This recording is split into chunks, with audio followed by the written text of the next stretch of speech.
All right, YouTube, how you doing? Welcome back to the channel. It is Thursday, May 22nd. We got a 9-game MLB slate to dive into in today's video like we always do. I'm going to dive into each and every one of these games. I'm going to give you my prediction on the side. I'll give you my prediction on the total. We'll talk about any other plays like player props that we like within the game as well. But as always, guys, keep an eye down on the pinned comment of this video. That'll take you to all of my final plays, so I'm actually rolling with myself. If that does interest you, it's absolutely free down in the pinned comment. All right, YouTube, how you doing? Welcome back to the channel. I tell you guys I'm a dummy all the time. They don't suck. They've just been sucking. Get them down to -3 for more juice than Jose Canseco in his prime. Tell me you're new without telling me you're new. So don't go jumping down my throat in the comments, right? If you want to fade me, or if you do want to ride me, this still leaves a bad taste in my mouth, right? And remember, more chins, more wins. In terms of yesterday, a bunch of one-unit plays and some profit there. We go 5-2. We shall take it. The Astros money line, that was a loss. And then the one that, this is the last one we put into, which is kind of a kick in the you-know-what. The Giants' first 5. I was like, I don't know if I want this one. You know what? I've thought about it too long. We got to do it now, or else we're going to regret it. No, we regretted doing it, right? They got smoked there in the first 5 there. Shout out to the Royals. That team all of a sudden doesn't want to hit, and then all of a sudden is like, hey, you know what? Let's put up 1,000,000 runs. Probably because we jinxed the hell out of them. But still, a 5-2 night. Not going to complain about that one too much. But that is, out of the 2 losses, that is the one that I'm kicking myself for, because we almost didn't even place that, right? But nonetheless, still profitable. In terms of bad news here, unfortunately, the ride of the day, got to drop the womp here on your cash. We had Hunter Brown over 6.5 strikeouts there. He was on an absolute roll, and your cash even explains it there. 9 strikeouts, 5 straight games, and he just does not get it done yesterday. That was a good look, right, for the price we were getting to, but I think he only ended up with 4 or 5K. So unfortunately, this one does not come through, and you could see the tracker here. We have 2 so far. We had Chris go 2, right? Or I guess 1 technically. And your cash go 1, but didn't get it. So if you guys don't know what the ride of the day is, it's simple. Just use that hashtag ride of the day or ROTD down in the comments. I jump on board with one person's play each and every day. Give you a shout out in the next video, win or loss. I also post it on my Twitter/X, which will be rotating right here throughout the show. Make sure to follow me on all of my socials for some additional content. But yeah, if you win, we continue to ride with your play, and we keep track of it now with this new MLB season. We're tracking the ride of the days. If you lose, you do get the shout out, but unfortunately, you got to face the womp like your cash had to do today. So make sure to get those hashtag ride of the days down in the comments. Because we're not on a streak right now, anyone's is up for grabs. I'll be picking one person today, and I'll probably be picking it around like lunchtime Eastern Standard Time. So yeah, lunchtime, as if that's like a time. Probably right around like 12:30 or 1 o'clock. So maybe for some of the later games there might have more of a appealing to the crowd, right? So get those plays down in the comments. But all right, let's go ahead and dive into today's slate. Guys, hit that like button, hit that subscribe button as well. Smack that like button, all right? Act like that's a meatball down the middle, and we want to put it over the fence, all right? Let's go ahead and dive into game number 1 here. Should be a good one. We got the Yanks taking on the Texas Rangers. Yankees have won both games so far into the series, but now we have Nate Eovaldi on the mound for Texas, who has been damn near untouchable in his last 5 starts. 0.4 ERA, allowing 3.6 hits per game, 0.4 runs allowed as well, 7 strikeouts, just 1 walk, and he hasn't allowed a home run during that stretch. His numbers against the Yankees' current roster aren't all that fantastic. 132 in terms of plate appearances against, 19.7 K rate, which is definitely lower than his almost near 30% K rate this season. Average against of 294. It jumps up to a 307 expected batting average against, and an expected WOBA of 360. On the other side of things is Carlos Rodon, who kind of got back to, I mean, he looked a little shaky in that start against the Athletics, but got right back to it against the Mets. Went 5 innings pitches, 1 earned run on 5 strikeouts. Did walk 4 guys, which is, he had more walks than hits. But nonetheless, I do think that, he's in a groove. I think we thought we were gonna get like a downslide from Rodon, or kind of just a slide in a sense, because he had been pitching so well, and then he got hit up by the Athletics. He got right back to what he was doing, so I do give him credit there, especially at home. At home, he's had a 1.01 ERA, an average against of 153, striker rate of 26.5, so he's doing okay. I'm going to lean Yankees in this one, but I don't think that I play it. Eovaldi's good enough for me to say, you know what? I think there's more things pointing to the Yankees because Texas can't hit lefties. Rodon's been pitching well. So, like, everything's pointing to the Yankees for me. They have the better bullpen. But Eovaldi's just that good that what if he goes out there and blanks them, right? And if the Yankees don't have their offense, what do they have in a sense? So I'm going to lean Yankees, but I don't think I get it down as a final play. I will say this should be a fairly low-scoring game. We have almost 20-mile-an-hour winds blowing in at the batters with an 85% chance of rain. So probably a low-scoring game overall. If it wasn't for the Yankees being a really good offense, I'd probably look at the first 5 under. But again, it's like there's multiple things in this that I could just see blowing up a play no matter what we play in this. All right, Toronto taking on San Diego. The Padres have scored almost, 2 straight games of 0 runs. 5 games now where they go 1-1-1, 0-0. Their offense is dead cold. They lose 14-0 yesterday. You have to think at some point there's a little bit of a resurgence, right? I would think so, and I've been saying that in these videos. I've been looking like an asshat because it hasn't happened. Steven Kolik's on the mound today. He only has a couple starts under his belt this season, right? But honestly, the first 2 looked good. Then he went up against Seattle and kind of got hit up, but he looked okay in his first 2. The only thing is it was against Pittsburgh and it was against Colorado, but it was in Coors. That was the game they won by like 3 touchdowns. Toronto's got Bowden Francis on the mound, who this should be a guy that San Diego can hit. He hasn't been all that great. He's going to throw a ton of fastballs. He'll go to the splitter, so call me crazy. I'm going to lean towards San Diego in this spot. I mean, from a bullpen perspective, Toronto is pretty healthy. I want to say San Diego is a little bit more taxed. Let me double check that right now. Yeah, they have 3 guys that went yesterday. Jacob went 34 pitches. Moron went 18. Estrada went 20. But most of their guys should be okay. Is it crazy to look at San Diego in this spot? Like, the way that they've been playing is absolutely terrible, but they still should have most of their bats ready to go. And I can't imagine them scoring 0 runs off Bowden Francis, right? So screw it. I'm going to lean towards the Padres in this spot. I know that they've been tough, but they have to bounce back at some point. We've already lost with them in this series. We took them in game number 1 full unit. So not to chase, but let's get that unit back today. You know what I mean? So give me San Diego. In terms of a total, I don't mind the idea of a slight lean to the over, just given the fact that I'm not the biggest Kolik guy, and I do think the Padres offense has been bottlenecked for like 5 games. Now, at some point, they're going to score some runs, and if they put up 5 today, I like our chances with the Jays getting there, with 4, or maybe the Padres add on an extra one and that type of thing. So give me the Padres in the over, but I think the Padres money line, just going to bet in, forget it, and really hope that they get things back on track here. Speaking of getting things back on track, Anthony Edwards of the Minnesota Timberwolves has a free square over on Sleeper, guys. 0.5 points. I think they're going to want to bounce back pretty damn well here today, and they really should, and put their effort towards it, because you let this Thunder team get a little bit of a lead, you might as well say goodbye, right? So I know we're talking baseball, but in terms of a free pick, we're talking basketball right now over on Sleeper. Anthony Edwards, not the best game in game number 1 personally. Hopefully he can bounce back, but even if he doesn't, just 1 point over on Sleeper, I think we'll be chilling, right? So go check it out, guys. New customers are going to get this square as well as their first deposit matched up to $100. That link is going to be down in the description as well as the pinned comment, or just download Sleeper on the phone and use code GUYBOSTON when signing up. They have a ton of promos. I know I'm just showing the 2 promos here. They have a ton of boosted odds and boosted payouts for multiple sports across their app, and they have everything: esports, WNBA, NHL, baseball, basketball. Super fun, especially if you like player props. You consider yourselves a player prop guy or girl, go ahead and check out Sleeper Picks if you have not yet. If it's legal in your state and available in your state, man, if you have not checked it out, you are going to regret it. That link will be down below in the description, as well as the pinned comment. Let's jump back into these MLB games.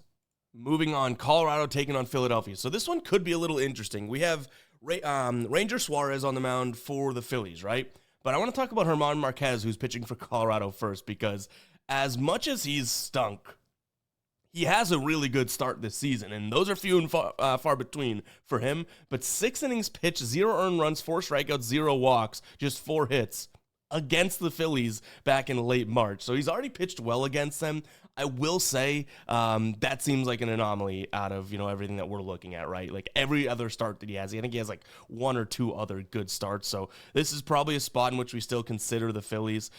Do I like the odds on them? Not so much, but they have covered the run line now in both games. I could see them doing it again. I'm going to lean over in this one because, like I said, Ranger Suarez is pitching for the Phillies, and I really can't sit here and say that he's been the definition of a go-to guy or consistent, to start his season. I know he went up against Arizona in his first start, only went 3 2/3, 7 earned runs, right? 0 home runs too. Like they hit him up, I think it was like 7 or 8 hits. Then he goes up against Cleveland and looks really good. I'll give him that credit. But his next start against Pittsburgh in Philadelphia, and Pittsburgh gets to him, right? At least late. They kept him in a little bit too long. So in his defense, I think he had 3 or 4 earned runs, but those runs came very late in his outing. So maybe that's a managerial issue. Either way, everything I'm saying speaks to that inconsistency, right? So there's probably a spot here in which you can kind of split the hair and thread the needle. I don't know why I'm using a bunch of analogies like that, but looking at something that you can kind of take out and trim some of the fat. Maybe we just look at Philadelphia team total over, which right now, over 6.5 for -130. They've done it in 3 straight games, but that would be the only thing I consider here. That's kind of a obviously like a mix of both them liking them and not liking the Rockies. So it's kind of a hybrid approach of what we do in this game. We do have a player prop that I'm not minding here. Brenton Doyle under 1.5 bases is something that we're considering. Just him against lefties kind of scares me. Very good, but I like the pitch mix. So if we deem that lefty, I think he's batting like over 300 against lefties, that's a little worrisome. And then Aldo Amador here, kind of fading of recent results. He's going up against a lefty. He's got 0 hits on the season against lefties, but he's been crushing it over the last 2 games. I think he has 2 and 3 or 4 hits, runs, and RBIs, but I don't necessarily see him getting to Ranger Suarez all that easily. So that'll be a spot that we look at as well. The problem with taking some of these unders in a game that's probably going to be high scoring is the fact that, we have altitude, more guys might get on base, and if they do get on base, they're probably more likely to come home via a home run than they would if we were playing in, a Mariners ballpark or something, right? So a little worrisome there, but I do think that's another way that we can go about getting some action on this game with Amador there, under 1.5 hits, runs, and RBIs. Don't look now, but this Angels team is hot. They go and sweep the Dodgers. They've now won 3 straight against the Athletics. Tyler Anderson's on the mound, who hasn't been terrible, going up against Luis Severino, who's kind of been hit or miss, really. No pun intended with that, but that's kind of how his season's been, definitely as of late. I will say I can't imagine this Angels team sweeping the Dodgers and then coming in here 4 games sweeping the Athletics. So I'm going to lean Athletics in this one, but that -130 price tag is steep enough for me to be like, maybe this is a spot where the Angels kind of just shock everyone again. Like, game 1, they're +120. Game 2, +150. Game 3, they're +135. The fact that they're +110 today, this actually might be the game in which they have the best chance to win odds-wise pre-game. So, yeah, I don't mind the idea of someone saying, hey, no, I'm going to ride this Angels train. But to me, you have a lefty on the mound in Tyler Anderson. This Athletics team hits lefties a little bit better.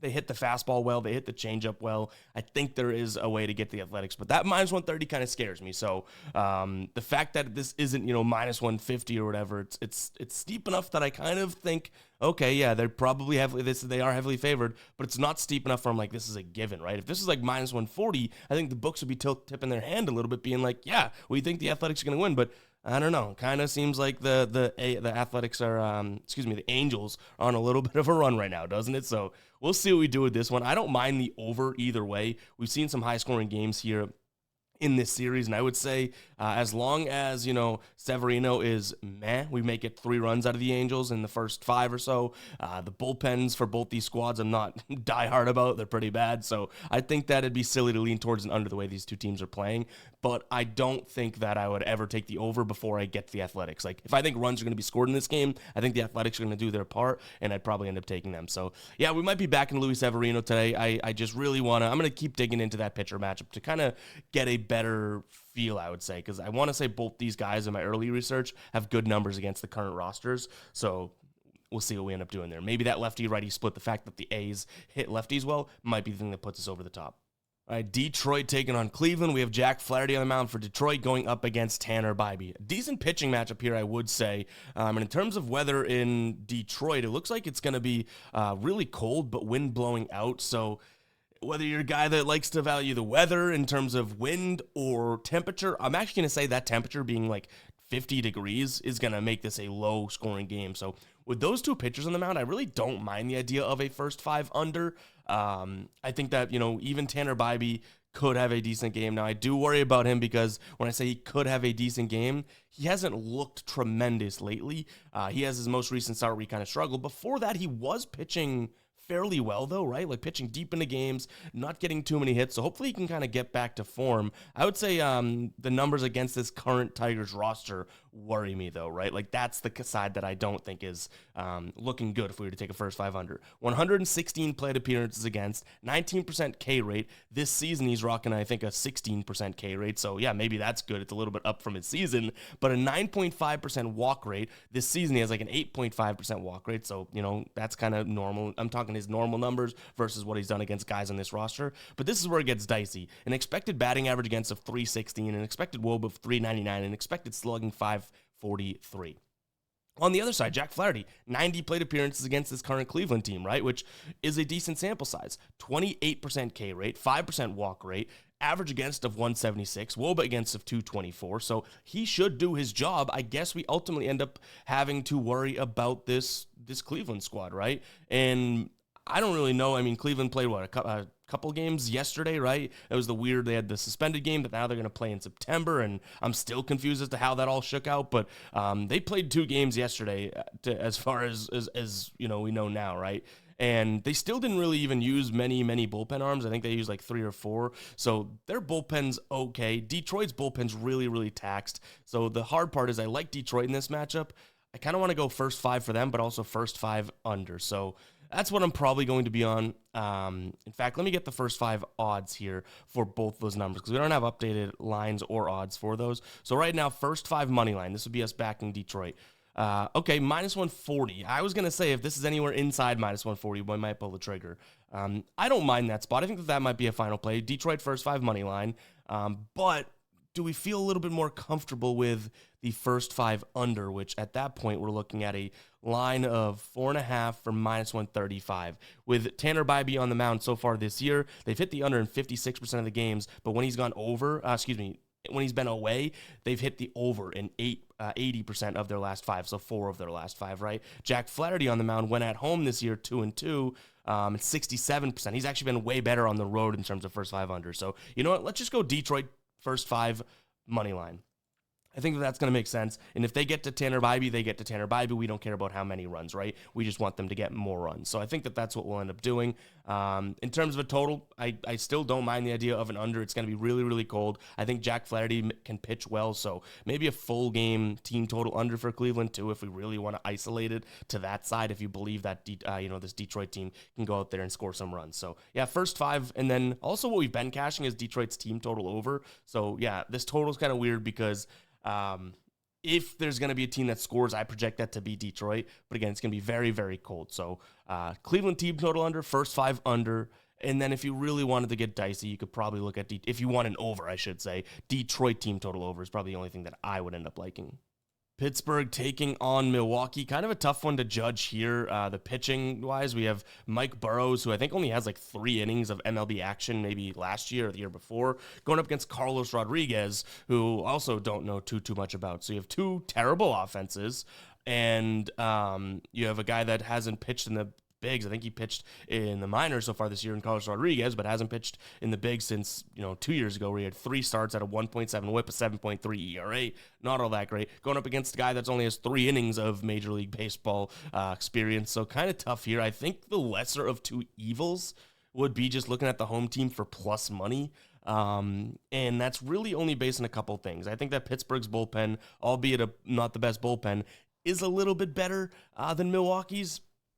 And the pitching guy being at home maybe is a little bit more comfortable. I will say that Pittsburgh's bullpen's pretty taxed too. Milwaukee's is like an absolute you-know-what show, though. They are totally taxed. I don't even know who they would have available. But nonetheless, I think that this just could be a game that's pretty low scoring. Both these pitchers could look good because these offenses are pretty damn bad. So yeah, I'll take Pittsburgh and the under. But again, there's a lot of question marks in this one. And like I tell you guys, I'm not really the type of guy out here that wants to act like, just to kind of fool you guys watching, act like I know much about, Burrows or Rodriguez. Like, these are two guys that I have some data on, but minor league data, and haven't really watched with my own two eyeballs. So I don't want to sit here and blow smoke up your ass being like, oh yeah, this guy's going to deal against his team. Have you seen his slider and the movement? It's like, I don't know that stuff, so I'm not going to lie just to sound smart. I'm pretty dumb. So, it is what it is. Pittsburgh and I guess the under.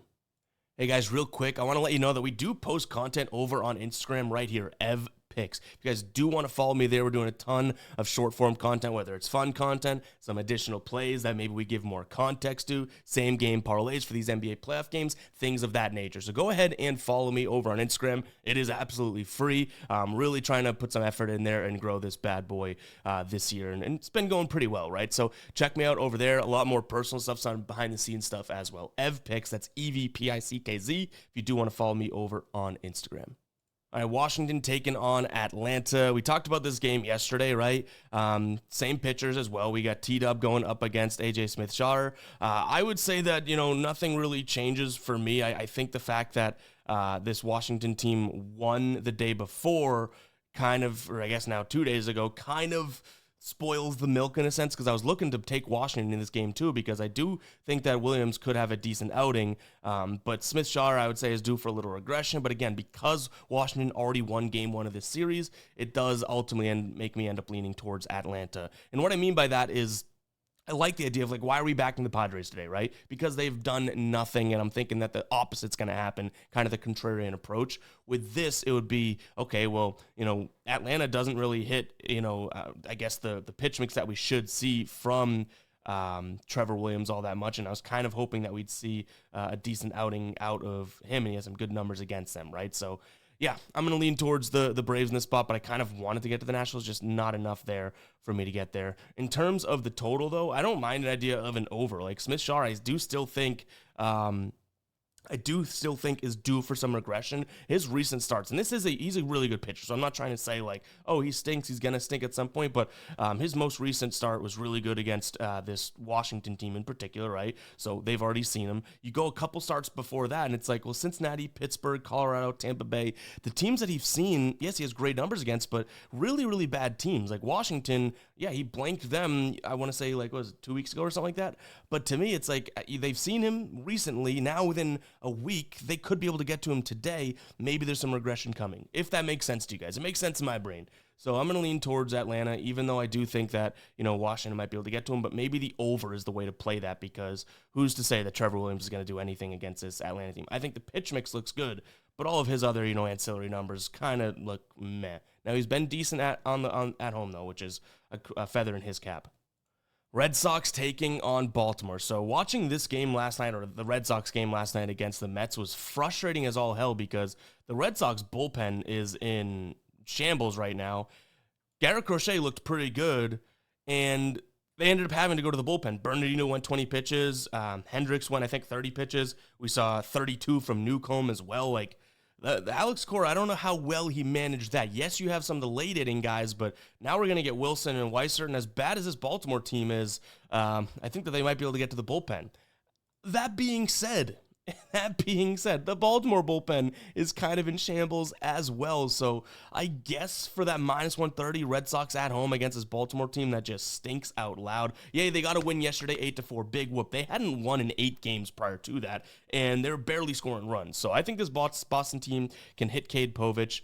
In terms of what we've seen from Cade Povich against this Red Sox team in the past, looks decent from him. But again, I think that this Red Sox offense may, after, scoring 0 runs, may be starting to get something going. And they are top 3 in average against lefties in the last 30 days, top 4 in WRC+. In terms of power numbers, ISO 6, slugging 4th. So I think they should be pretty good. And we're going to see a ton of fastballs. They hit that well. They'll get the slider, they hit that well. Curveball and changeup, they hit that well as well. So if you don't like the Red Sox bullpen situation, then yeah, maybe that is where you kind of steer off and think another way to play this, because I could say, okay, Red Sox team total over 3.5. Maybe that's a decent look, right? And in fact, that might be one that we end up looking at. The only thing that kind of concerns me there is that this Red Sox offense has been a little log jams, and we're going to get a lot of wind and a lot of rain here in Boston. So I could see this being a low-scoring game where, 3 runs wins it because that Baltimore offense is so bad. So kind of skeeves me out of taking the team total. I'd lean Red Sox and the under, if anything, in this one, but the under really isn't, I would say, a safe play because of the taxation of the bullpen. So maybe under in the first 5 between these two teams. Lucas Giolito and Cade Povich hopefully getting things going. All right, Houston taking on Seattle. I feel like these games are always, or these series are always pretty good. Houston coming off a losing series against Tampa Bay. They lost, was it 8-4 yesterday? You'd probably think going against Tampa Bay, if you score 4 runs, you're golden. They weren't. Seattle coming off of a 2-1 win against, and 2-1 series win against Chicago. They swept the Padres. Seattle's playing some good baseball, right? Now they have George Kirby on the bump, who, if you know anything about George Kirby, he's filthy. He just has not been healthy with a shoulder injury. So I'm excited to see what he has in what's in store for us there. In terms of his numbers against this Houston team, been fantastic. Obviously sees them a lot being in the division. Average against of 198, a WOBA of 192. So very excited for that. I will say we don't know how many innings he'll get or anything like that. He did pitch a rehab start, and I think he allowed like 4 runs on 10 hits in just like 3 or 4 innings of work. But I don't always put a lot of weight into those rehab starts, right? Like, yeah, you should be able to go there and dominate some of these guys, but at the same time, we've seen guys have bad rehab starts and then just be like ready, ready to go when they get to the pros, right? Like the rehab starts don't always correlate. What I will say, and I think that, we could see George Kirby do this again is, if you guys don't know what George Kirby's like specialty is, at least what I would consider a specialty is, I think a lot of people would be in the same agreement with me, is that he does not walk guys. Like this guy is fantastic in terms of not walking. I want to say his walk rate is like, I don't even actually know what it is, but super, super low. Can we find what his walk rate was just a year ago? That'd be cool to find. Oh, I mean, last year he only had 20 walks. The year before, 19 walks. That puts it into perspective, right? That is about I want to say like less than 1 walk per start. So whatever his walk rate is, it's super, super low, right? But if we can get a walk line for George Kirby, I don't mind that. I don't think we have that available right now. Actually under 0.5 for -140. Boom, there goes the value. I was thinking because it was his first start of the year, maybe we'd get a 1.5 line for the same price. But no, books are already like, hey, we know it's George Kirby. But that is a good spot here. If you have walks for players on the other side of things, so looking at some Houston guys, I do think that could be a spot too. Maybe parlaying a couple of these guys to not walk. Like Christian Walk, guys that like to swing the bat too. So guys that like to swing the bat, take a lot of cuts, maybe parlaying 2 or 3 of them in terms of under 0.5 walks might be a decent look, and that's kind of an end-around way of getting to what we're talking about. Now, we haven't even talked about this game yet. We just talked about George Kirby and glaze on him. Pause. I still think the Mariners are the better team and probably the more consistent offense right now. If, we had a more serviceable pitcher out of Houston on the other side, I'd probably gladly take that +115, though, kind of fading Kirby in his first start back. But Lance McCullers Jr. gives me no reason to really want to back them. Okay, so 2 of his last 3 starts, I guess 2 of his 3 starts this season because he only had 3.